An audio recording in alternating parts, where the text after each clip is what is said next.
Ok, muy bienvenidos a la sesión de legislación de triple impacto. Tenemos invitados desde Ecuador y Perú.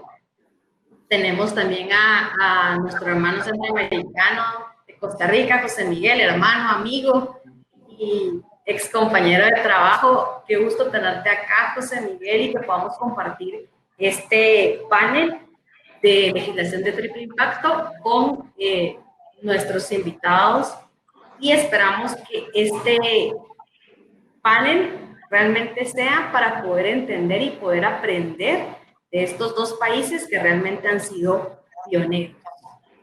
Entonces, con esto les doy la bienvenida y vamos a iniciar con dos principales objetivos.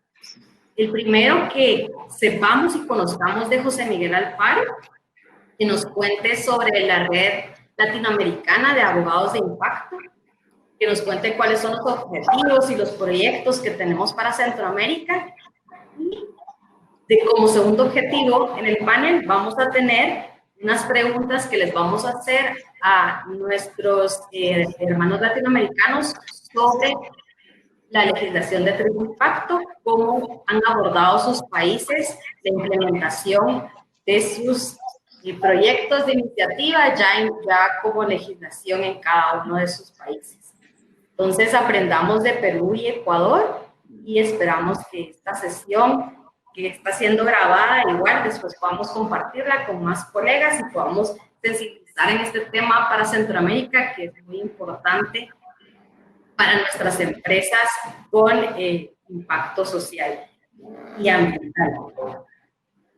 Te dejo entonces en la palabra, José Miguel, para que tú nos cuentes sobre la red. Muchísimas gracias, Rocío. Como siempre, es un honor compartir el espacio con vos y te agradezco profundamente que nos hayas considerado para pues moderar este panel. Como decía Rocío, ya es una amistad de varios años. Lo mismo con Esteban y con Juan Diego. Entonces, muy contento de estar aquí con ustedes y, por supuesto, con toda la comunidad B. Y en este día B que une a todo Centroamérica y el Caribe, es verdaderamente gratificante estar acá.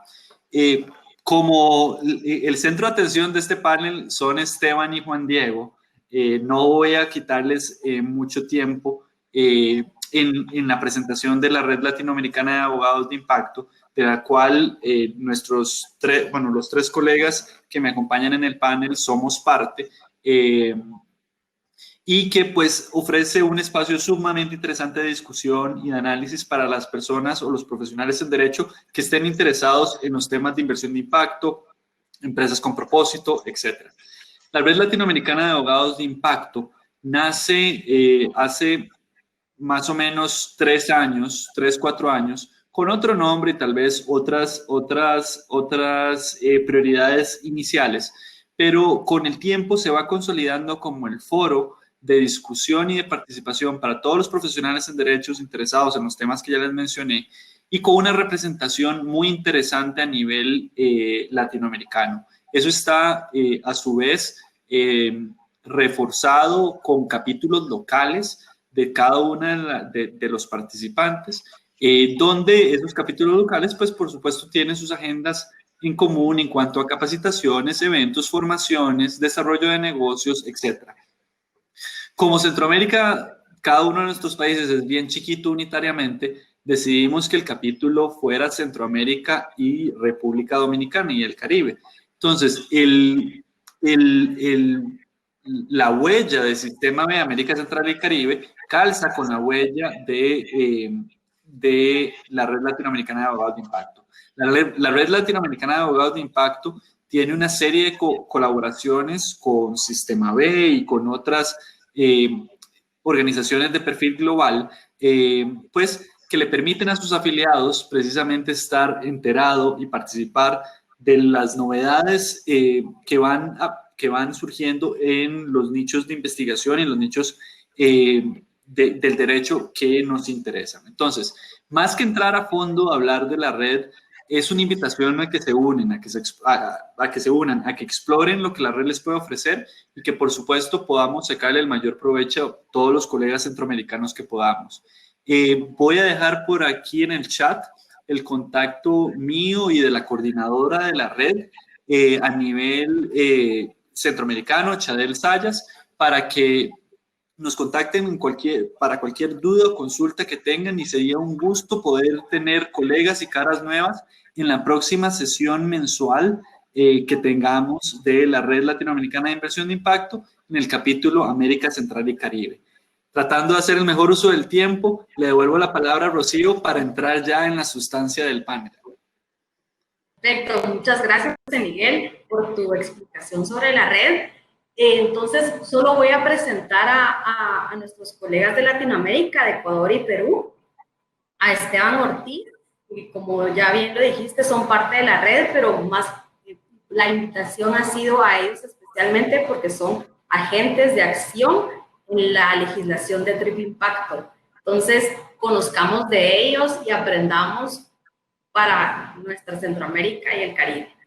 Entonces, vamos a pasar a la sección de preguntas, donde vamos a iniciar cronológicamente cómo se han dado los antecedentes de la legislación. Vamos a iniciar con Esteban de Ecuador, haciéndole la siguiente pregunta, y luego, Juan Diego, tú puedes contestar la pregunta. La primera pregunta que tenemos es, ¿cuál es el marco legal que existe en sus países para las empresas de triple impacto? Muchas gracias, Ana Rocío, y a los amigos del panel. Para mí, primero, un saludo, es un gusto enorme estar esta tarde con ustedes para poder conversar, para poder compartir. De hecho, es genial lo que están haciendo y me sumo a sus esfuerzos. Ya con respecto al tema de la pregunta, y también aquí, Ana Rocío, si me alargo mucho, me cortas, ¿no? Sin ningún problema. Y así damos paso a Juan Di para que él también comente lo de Perú. Pero básicamente, en Ecuador en los últimos años se ha experimentado un creciente y progresivo interés en temas relacionados a factores ambientales, sociales, de gobernanza. Inclusive sobre asuntos ambientales, el país se convirtió, el Ecuador, en el año 2008, en el primer país del mundo en reconocer en su constitución derechos de la naturaleza. Esto, más allá de cualquier crítica o aplauso, es un reconocimiento que existe en la Constitución ecuatoriana. Por otro lado, también en la misma Constitución, no solo en la Constitución, sino hay 22 leyes de carácter nacional diversas, de diversa naturaleza, que reconocen el concepto de responsabilidad social y básicamente el concepto de responsabilidad social aplicado a lo que cada ley desarrolla, pero en todo caso hay una evidente importancia en este tipo de conceptos entre autoridades y evidentemente en la sociedad. Y además del reconocimiento de estos conceptos, y ya de manera puntual y entrando al grano, Ecuador da un paso muy importante a través del reconocimiento de las sociedades BIC como parte de su ordenamiento jurídico, siendo, como mencionabas, uno de los pocos países que ha incorporado en su legislación. Pero nosotros tuvimos un proceso bastante particular porque Ecuador reconoce en su ordenamiento a las B Corps de manera doble. Hay un doble estándar y utilizamos, cuando diseñamos la estrategia y lo pensamos, establecimos un doble mecanismo. Que esa es la parte curiosa de Ecuador y que esto no ha sucedido en ningún otro país del mundo y que puede ser replicado en los distintos países en la medida en que cada país tenga las características que, por ejemplo, nosotros tuvimos. Y primero, nosotros, el primer reconocimiento que se hizo fue a través de una resolución, a través del soft law, de una resolución de la Superintendencia de Compañías, Valores y Seguros, que es la entidad en el Ecuador que controla a las compañías en términos generales y puede, a través de la facultad y la competencia que le da la ley, establecer un sinnúmero de resoluciones reglamentarias, de resoluciones, instructivos, en fin, que da paso, que puede hacer un reconocimiento normativo, pero vía reglamento, desde luego, y eso fue lo que se hizo a las B Corps. De hecho, yo soy autoridad en la superintendencia de compañías, entonces aprovechamos ese gap que había y en el año 2018, que yo entré a la función pública, en el año 2018 se plantea ya la primera resolución o el primer borrador de la resolución, septiembre del 2018. Mientras tanto, trabajábamos de manera paralela en el desarrollo de la ley. La ley que fue incorporada en la Ley de Emprendimiento e Innovación, incorporó un capítulo a la Ley de Compañías Ecuatoriana con el reconocimiento de las B Corps. Claro, el proceso legislativo es un proceso, a veces es un albur, y es un proceso largo y es un proceso que implica discusiones, debates y demás. Entonces, teníamos por un lado la resolución de la Superintendencia de Compañías y por otro lado el proceso legal. Al final del día, tenemos por un lado la resolución y tenemos la ley. Hubo un doble reconocimiento y un doble estándar. Esta ley, inclusive si ustedes hacen un análisis comparativo con el instructivo de la Superintendencia de Compañías, es casi un copy-paste. Las normas son muy similares. Entonces, cuando entra en vigencia la ley, la ventaja es que no hay que esperar a un reglamento o hay que esperar a un detalle de una legislación secundaria que permita la aplicación. Nosotros ya teníamos, y de hecho nosotros ya aplicábamos antes de la vigencia de la ley el reconocimiento a través del instructivo que sacó la Superintendencia de Compañías.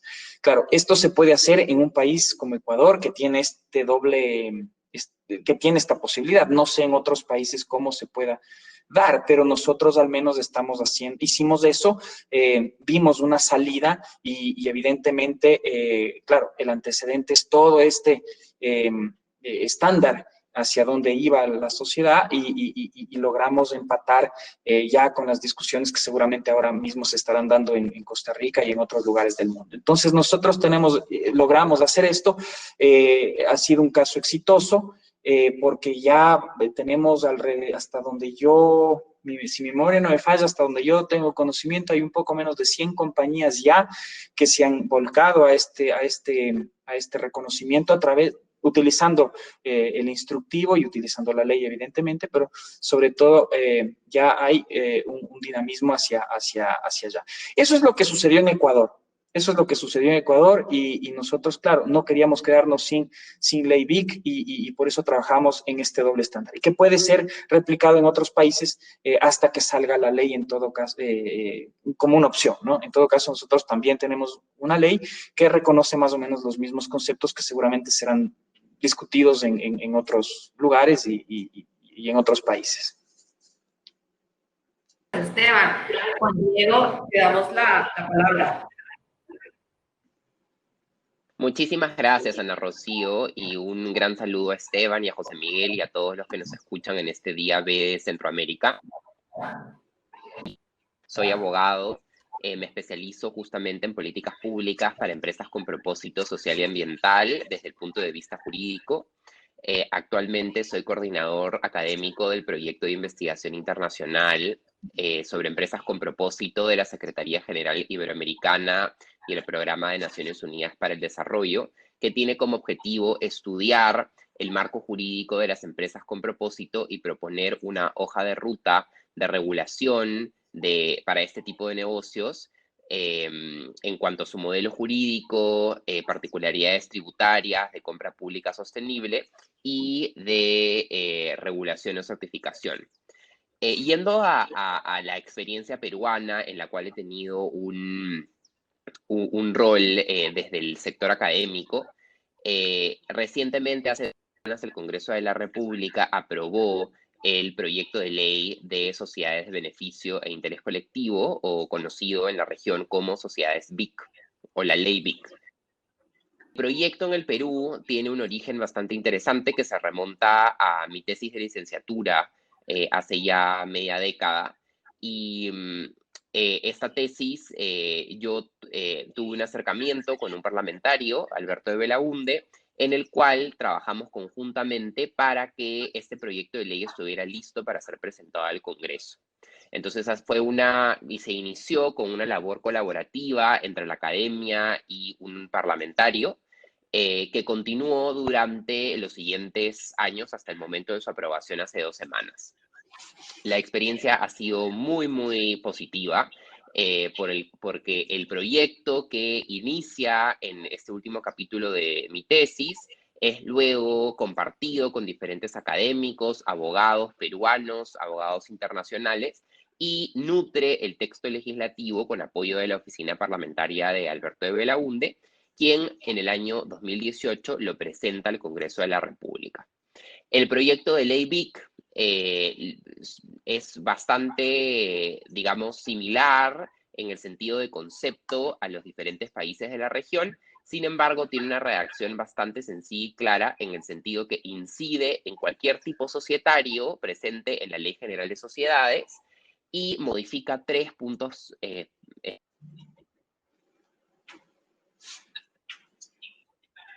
Primero, incluye un artículo en el cual el propósito de beneficio social y ambiental debe ser específico y medible. Ese es el caso que hemos elegido en el Perú, debido a nuestras particularidades propias.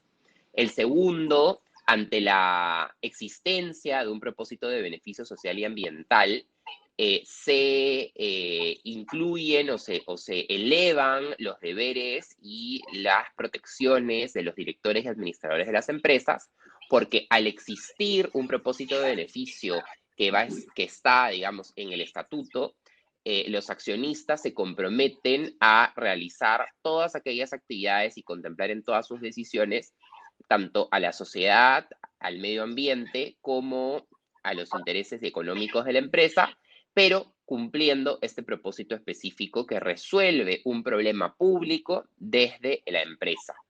Y el tercer aspecto es el aspecto de transparencia, en el cual se responde a la gran pregunta sobre las empresas con propósito social y ambiental y sus modelos jurídicos, que es cómo los consumidores y el Estado se aseguran de que la empresa hace lo que dice con respecto a su propósito.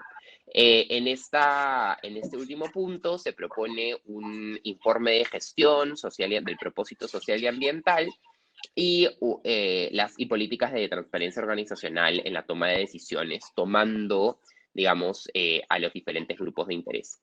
Estos son los 3 puntos principales que se presentaron al Congreso en el año 2018.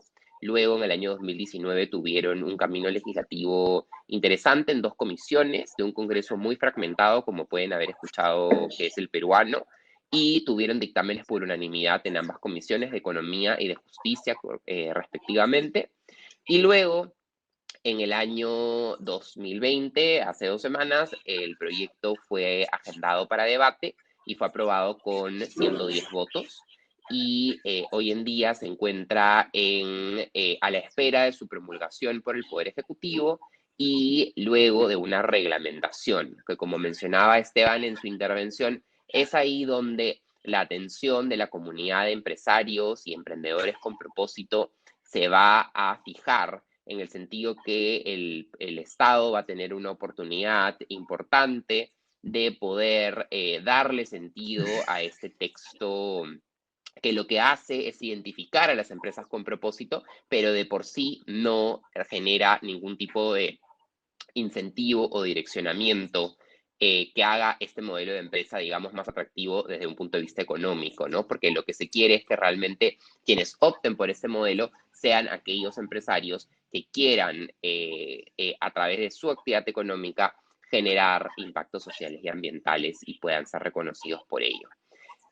Para terminar, el proyecto de ley BIC ha sido acogido con muchísima expectativa por el sector empresarial y por el sector del emprendimiento social y ambiental en el Perú, y se toma como el movimiento legislativo BIC, en el cual es un primer paso en una serie de normas graduales que poco a poco entendemos se van a ir implementando con respecto a una transición muy necesaria a la economía de triple impacto, ¿no?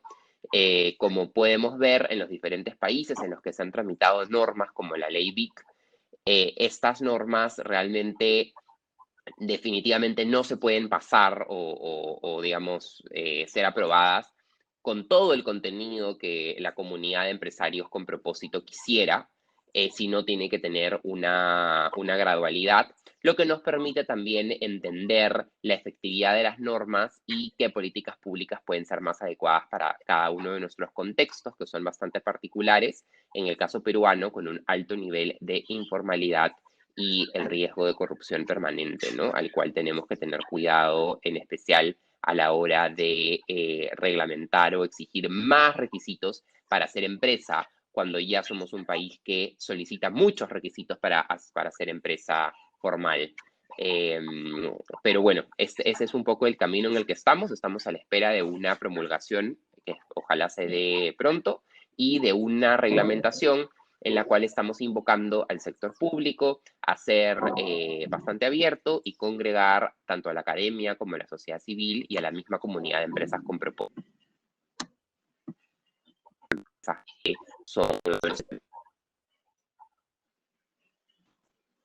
Perfecto, gracias Juan Diego.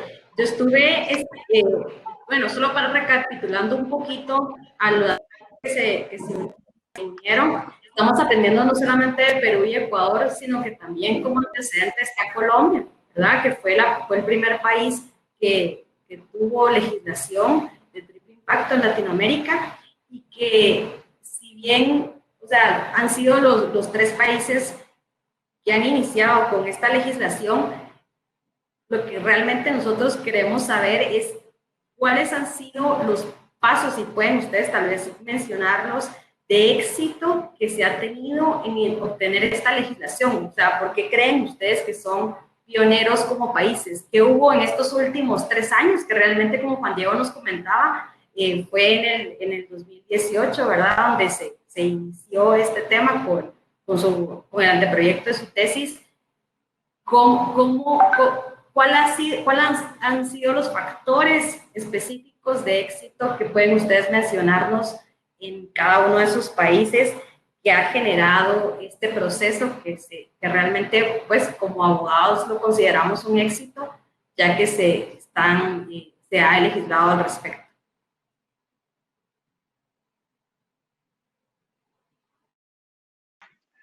¿A quién va dirigida la pregunta? Esteban y Juan Diego. ¿Quieres empezar, Esteban? Empiezo, ningún problema. A ver, la pregunta es complicada, porque yo creo que no hay una respuesta única. Verás, en el caso del Ecuador, en el año 2014, dos compañías por sus propios medios, seguramente viendo cuál era la dinámica del mundo con una conciencia social. Y por eso hablé, o curiosamente hablé cuando hablaba en la anterior pregunta sobre el tema de la conciencia, la Constitución del año 2008, las 22 leyes, no sé cuánto, en fin. En el año 2014 hay estas dos compañías con Innovar e Impacto, que son dos compañías ecuatorianas que empiezan con este camino, porque estas dos compañías alcanzaron la certificación B. Claro, era una certificación B que se la daba, me parece que en Estados Unidos, o en fin, no era local. Y después, en el año 2015, se sumaron dos empresas más.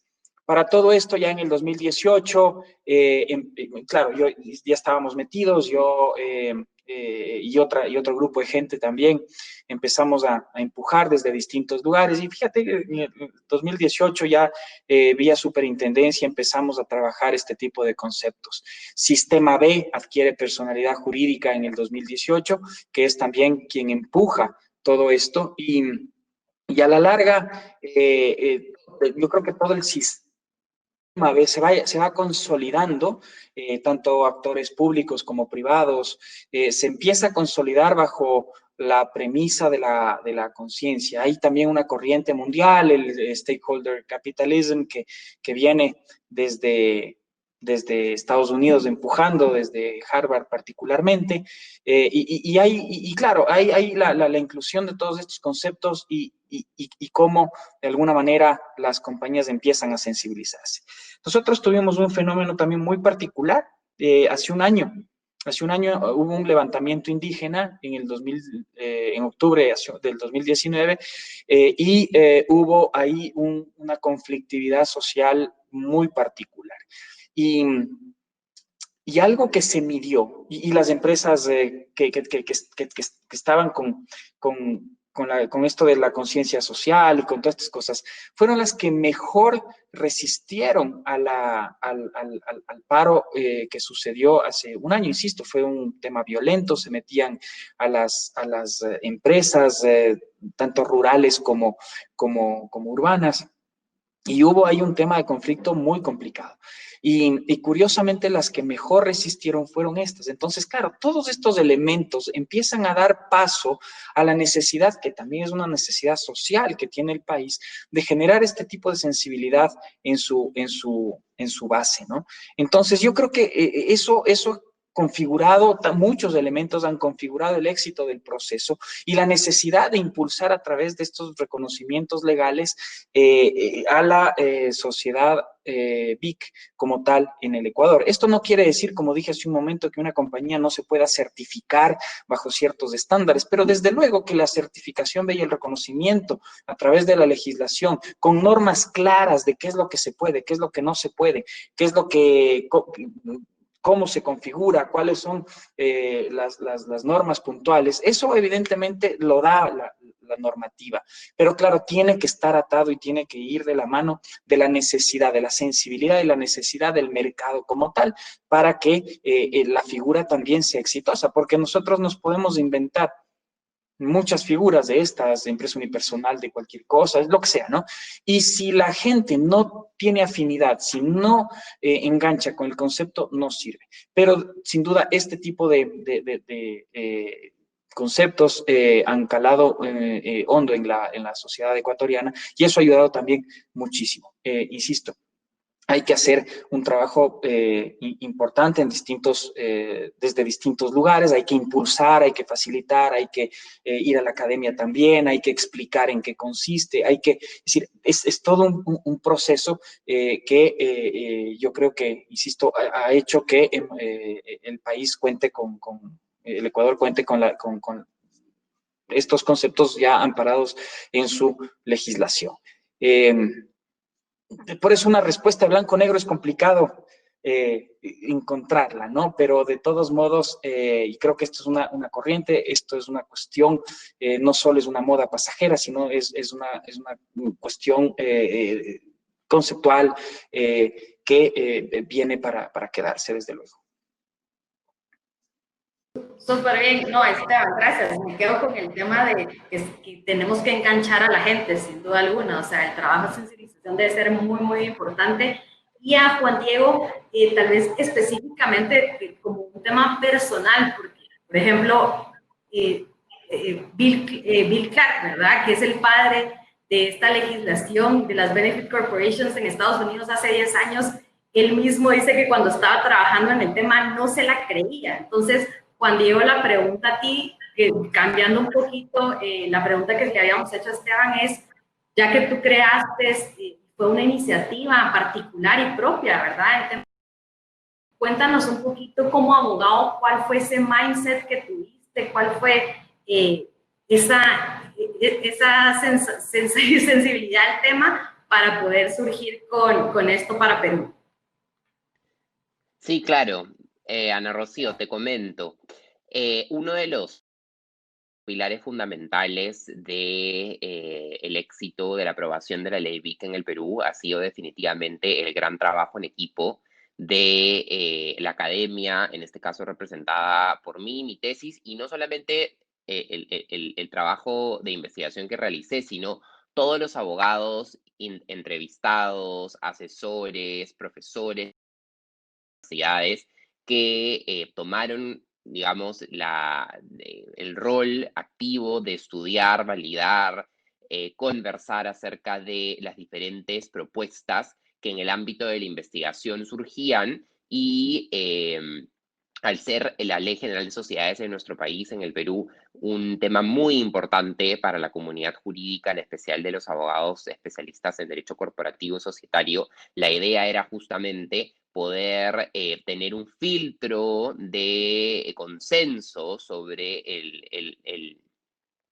aquel texto que se vaya a proponer.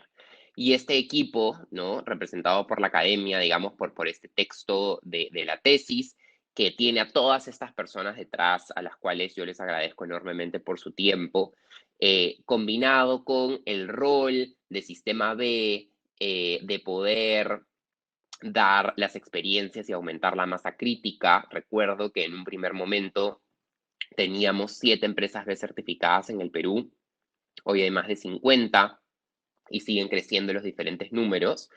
Y además, toda la comunidad de emprendimientos sociales y ambientales que muchas veces se han constituido como asociaciones sin fines de lucro por los beneficios tributarios propios a estas figuras legales, crean un ecosistema y una masa crítica que hoy en el año 2020, junto con la gran corriente internacional, nos permiten hablar de la necesidad de una ley de empresas con propósito en el Perú, en el sentido que sin una ley que identifique y proteja el propósito social y ambiental de estas empresas, es muy difícil poder accionar tanto en el sector público como en el sector privado con políticas públicas y políticas de mercado respectivamente que dinamicen a las empresas con propósito.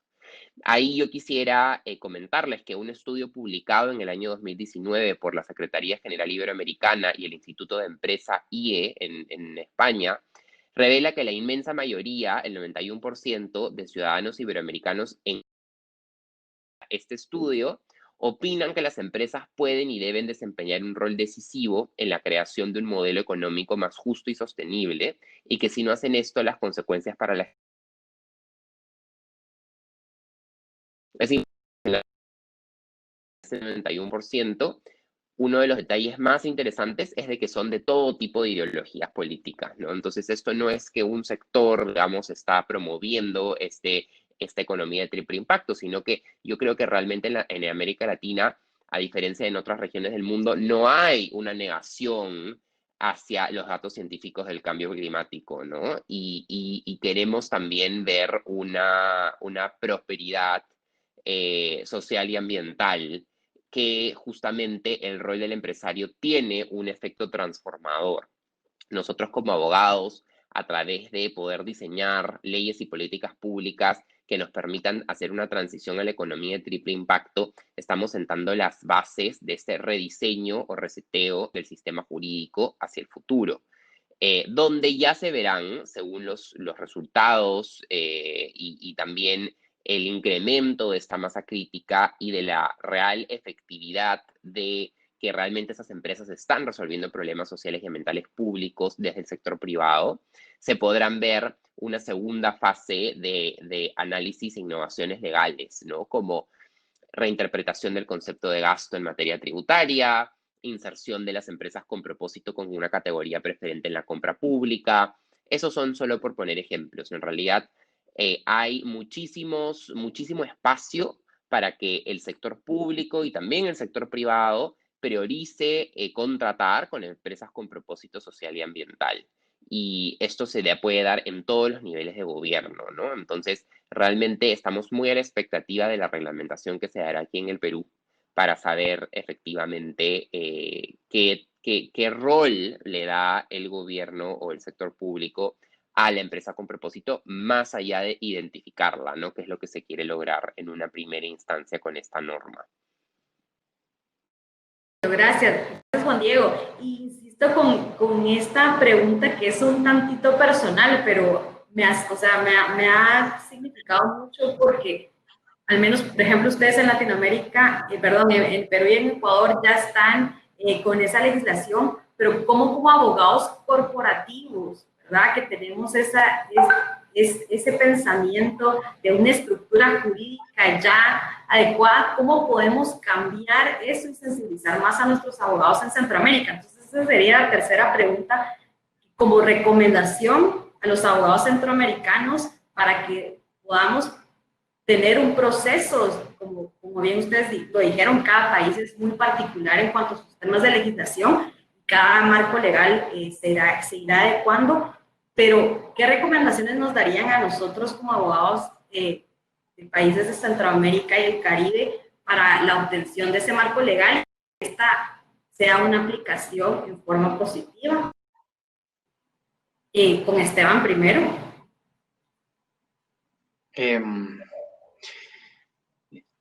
Yo creo que más allá, a ver, yo creo que hay que dividir esta pregunta en dos momentos o dos espacios. Lo que decía Juan Diego hace un momento es verdad. La empresa no tiene ideología, ¿no? El de derecha quiere ganar dinero, el de izquierda también quiere ganar dinero. La empresa no tiene ideología, ¿no es cierto? Lo que hay que trasladar es hacer conciencia a través de la actividad empresarial, es decir, cómo el negocio, cómo la empresa puede generar un beneficio adicional, ¿no? Entonces, aquí yo creo que para eso, evidentemente, claro, si analizamos el concepto de manera muy puntual, ni siquiera necesitamos una ley. Es una cuestión de adaptar el estatuto o cambiar el chip o decir yo soy consciente y quiero ir hacia allá y quiero darle un propósito, ¿no? Entonces, por ejemplo, viene, es un caso mundial, viene IKEA, dice yo quiero contratar inmigrantes porque me voy a beneficiar de la mano de obra, entonces el 10% de los trabajadores de IKEA son inmigrantes, les doy, hago un aporte a la comunidad, me beneficio yo también y produzco un rédito que me va a generar una utilidad. Perfecto, listo, es una cuestión de conciencia. Entonces, eso es lo primero que tenemos que entender y lo primero que tenemos que lograr, porque esto se puede dar hoy, mañana, en las empresas que quieran empezar a adaptar este tipo de conceptos en la dinámica diaria, en su dinámica empresarial. Y después, evidentemente, lo que también comentó hace un momento Juan Diego con mucha claridad, es decir, el hecho de que a través de la legislación se pueda establecer con mayor claridad cuáles son los elementos, no sé, cuáles son las características o que el Estado, como mencioné en el ejemplo, que el Estado contrate a empresas big o temas tributarios que se podrían generar, en fin, o temas laborales, lo que fuere, ¿no?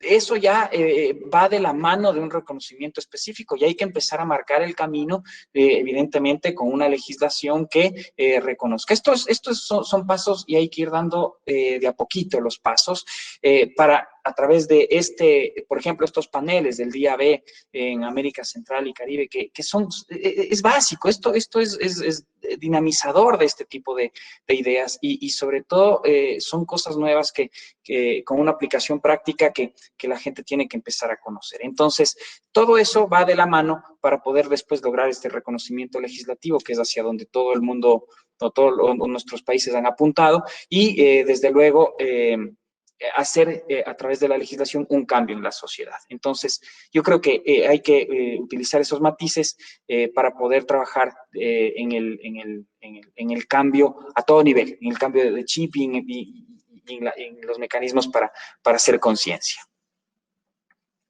Perfecto, gracias. Entonces, José Miguel, si quieres tú dar una conclusión de los aprendizajes que hemos aprendido el día de hoy de Perú y Ecuador, y agradeciéndoles Juan Diego y Esteban por este panel sumamente importante, con personas importantes como ustedes. Realmente ha sido muy enriquecedor para nosotros. Te dejo, José Miguel. No, y bueno, Rocío, agradecerte a vos que hiciste esto posible también. A Esteban y a Juandi, he tenido el honor de oírlo en múltiples foros y siempre hay ángulos nuevos, siempre hay algo que rescatar y eso resulta sumamente rico. Creo que el principal llamado a la acción para la comunidad centroamericana es la perspectiva que tanto Esteban como Juan Diego dieron de la legislación como respuesta a un fenómeno social. Si no tenemos un grupo un movimiento de empresas sólido, la legislación en nuestros países no va a ir a ningún lado. Tenemos un primer experimento en Panamá que está resultando muy interesante, que literalmente cayó del cielo y que se está moviendo hacia adelante y ojalá salga muy bien, pero esto es un llamado a la acción para el resto de nuestros países. Si no hay una comunidad B sólida, si no hay una agenda unificada e intereses que vayan hacia adelante con respecto al movimiento, no vamos a tener una legislación como sí lo han logrado hacer Perú y Ecuador. Entonces, agradecerles enormemente el foro, nos dejan mucho con qué pensar en Centroamérica y ojalá que en el próximo día B tengamos avances importantes que reportarles a Esteban y a Juan Diego en cuanto a la evolución de la legislación. Super, gracias. Muchas gracias por la invitación. Los invitamos a todos a ir a las diferentes sesiones de las comunidades que organizamos cada uno de los países, que vamos a tener alguna actividad, tanto Juan Diego como Esteban están súper invitados, y el Tico se va a Costa Rica y nos vemos, nos seguimos viendo.